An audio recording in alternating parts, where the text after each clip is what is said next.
For most of you, you have a book in your hand called a Bible. And the point that I tried to make this morning to the people was that the Bible is not a religious book. There is no religion in it. There's no spirituality in it. Actually, the Bible is a book of psychology. It's a book of cosmic psychology. But hidden behind all of these ancient words are clues to the development of the human mind. And it's very interesting for you to understand that the people in the Bible never existed. Okay? Never existed. And there's no proof for the existence of any of them.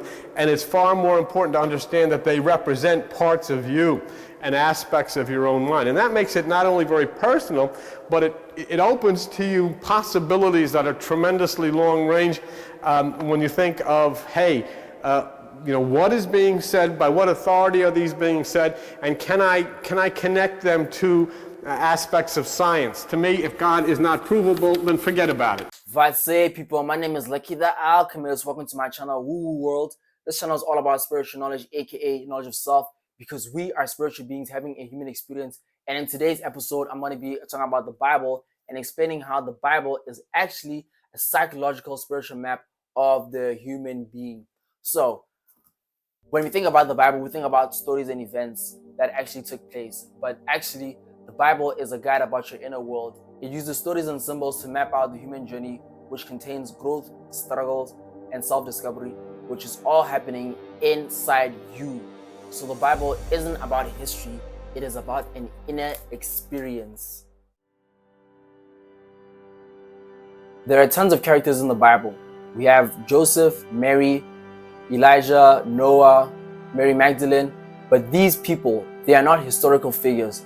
They represent parts of your own mind, such as stubbornness, intuition, will, faith, determination, imagination. Each are personified into characters so that you can understand the inner drama that plays out in your life every single day.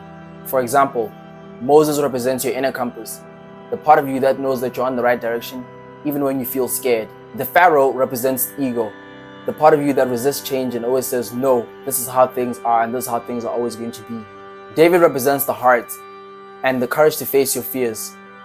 Goliath represents fear, loud and intimidating, but not unbeatable. And lastly, Jesus, who is the most famous character in the Bible, represents awakened consciousness, when you know that the source of your existence comes from the one true living spirit. So my people, you live these stories, and the Bible just gives these characters names so that you can understand what is happening inside of you. Next up is locations. So locations in the Bible aren't physical places. They represent states of consciousness. And the state of consciousness is the mental and emotional space you're living in at this moment. In other words, where is your head at right now?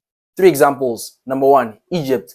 Egypt is when you're feeling trapped. The wilderness is a state of being lost and in between. Number 3, the promised land, which is a state of inner peace and alignment. These are all places that your mind visits. And you already know this. You are angry, you are calm, you are confident, you're chilled, laid back, you're feeling disconnected, you're feeling anxious. All of these places, you experience them. Same body, same life, but everything feels different depending on the state. So nothing on the outside changed. The place that where you're experiencing life has changed. So, why does the Bible use locations? Because if I say to you that David entered a fear-based psychological state, it wouldn't land. But if I say to you that David entered the darkest valley, now it resonates, because places make inner experiences felt and not analyzed. And you've been in all these places, not on a map, but inside of yourself. Next up is events. And events represent inner shifts. The stories are not history. They are symbols for how your mind changes. One of the very first events in the Bible is the flood. And the flood represents the collapse of an old belief system. David and Goliath. This represents your courage facing your fear. And the crucifixion. This represents letting go of an old version of yourself. And the resurrection. This represents stepping into a freer way of being. This is a psychological process of transformation. That is the shift from a trapped state to a free state. This is what the Bible is actually describing. So yeah, my people, that's it for today's video. The Bible, a psychological spiritual map of the human being. And the reason why the Bible is written in code is because when you actually decode it, that produces transformation instead of simply plainly telling you of what to do. Because the thing is, if it's done plainly, your mind can agree or disagree, but no change occurs. But with decoding, that's where the power comes in. If you guys want an in-depth version of this, kind of check out my podcast. This podcast is more in depth, has more detail, and is more in bulk.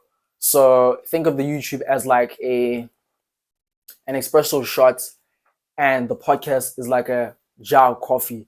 Gets you right, gets you more active, gives you more power.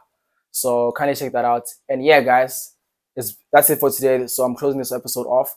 My name is Lucky the Alchemist, and it's been a pleasure being of service to you, because we are the ancestors that have ushered in this new age consciousness. We are the generation that has changed the world.